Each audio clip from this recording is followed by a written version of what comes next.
Savage here, or Steven, whatever, doesn't matter. Today I'm going to give you a spoiler-free review of my experience with The Last of Us Part 2. Please remember to like this video and subscribe to my channel, 8-Bit Driver, for more gaming and basketball content. Just a quick disclaimer before I get started. The gameplay footage that I'm showing you is taken from New Game Plus on Survivor difficulty. There are no story spoilers, but you may see some weapons and skills that you won't get till later in the game, at earlier sections of the game. So I just wanted to make you all aware of that before I get started. So let's begin.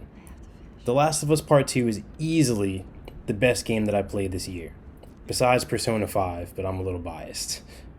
Naughty Dog has improved upon the initial release in every aspect. The story is well paced and completely unpredictable. Even if you saw the spoilers, I guarantee that you won't know where the story is heading. The game does an excellent job at introducing characters and getting the player immersed into this harsh environment. Character choices have weight, and this is evident throughout the story.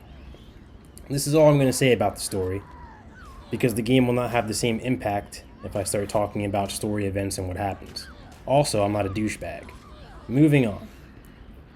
Level design. Huge shout out to whoever designed Seattle. I personally have never been, but the area feels realistic and engaging. Ellie seamlessly travels from a torn down street to a garage, to a subway area, to a forest, etc., all while feeling normal and completely fresh, and not kind of like one segment moving into another segment. It all just kind of flows together and definitely feels like it belongs. Each area is a masterclass in environmental storytelling. Ellie will sometimes describe her surroundings, saying, oh, there may have been a scuffle here, or what kind of scuffle may have happened. And it's kind of cool to just go around and just kind of take my time traversing the environments and piecing together my own story about what may have happened. The items scattered across the landscape are in areas that you would expect. For example, an elementary school will have tape and scissors, while a laundromat will have rags or even alcohol. Nothing feels out of place. All of the items feel like you would find them there. Ammo, it's like, okay, like, some guy just left their ammo in one of the drawers or cabinets, I'm not going to get too nitpicky with that. I mean, you got to have ammo in the game, you know what I'm saying?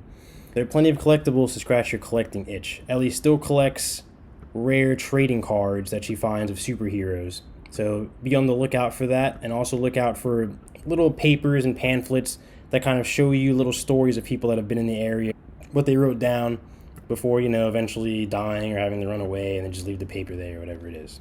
This game also introduces some of the largest combat areas I've ever seen in a Naughty Dog game. The traversal is engaging because of the deliberate care that the developers took when designing Seattle. Next, the combat. The combat in this game is fast-paced and feels similar yet distinct. This distinction is the direct result of the developer's design choice for Ellie's combat style. Ellie is slimmer and more nimble than her counterpart, Joel, from the previous game. The major difference between the two is Ellie's quickness, which allows her to dodge incoming attacks. The Last of Us Part 2 introduces a dedicated dodge button, which is mapped to L1.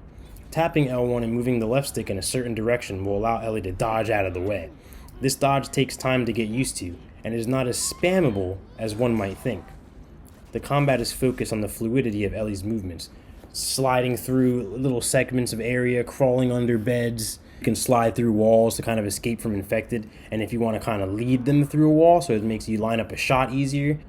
So many different gameplay choices that you can do just in like regular environments that you couldn't do in the original game. Something that actually made me smile when I first began playing was the fact that Ellie does not have to craft shivs. She has a knife that she carries at all times, making clickers less of an annoyance. Nothing worse than wanting to silently kill a clicker only to find out that you're out of shivs.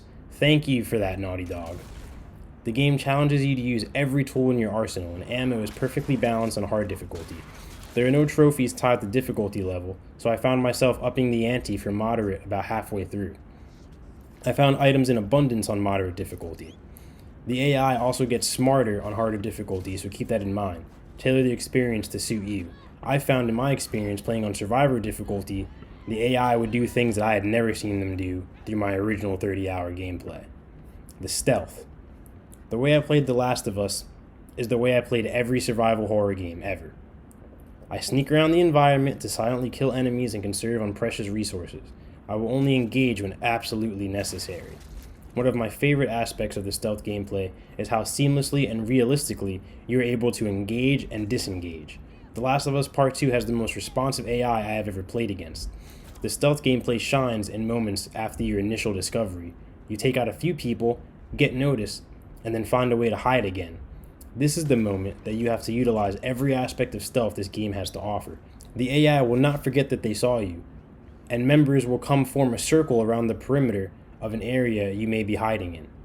This can be used to your advantage, obviously, but I digress. You're required to constantly move and make decisions quickly. Enemies will find you under a bed or even see you in grass as they approach you. Dogs add an extra element to stealth because they will sniff out your scent, forcing you to never remain still.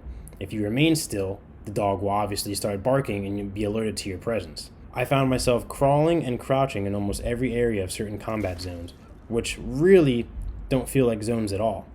You can sneak past enemies if you want to, and that freedom provides a flair that many games just aren't able to capture. Yet. Overall impressions. I personally love this game. I beat it after 30 hours, and I replayed it again. I'm still currently replaying it. I'm loving every minute of it.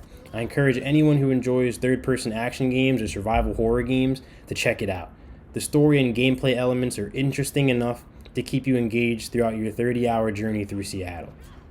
For more gaming content, please like this video and subscribe to my channel, 8-Bit Driver. Alright, I'll leave you guys with this. Time to get it. Sauce o'clock. Till next time. Peace out.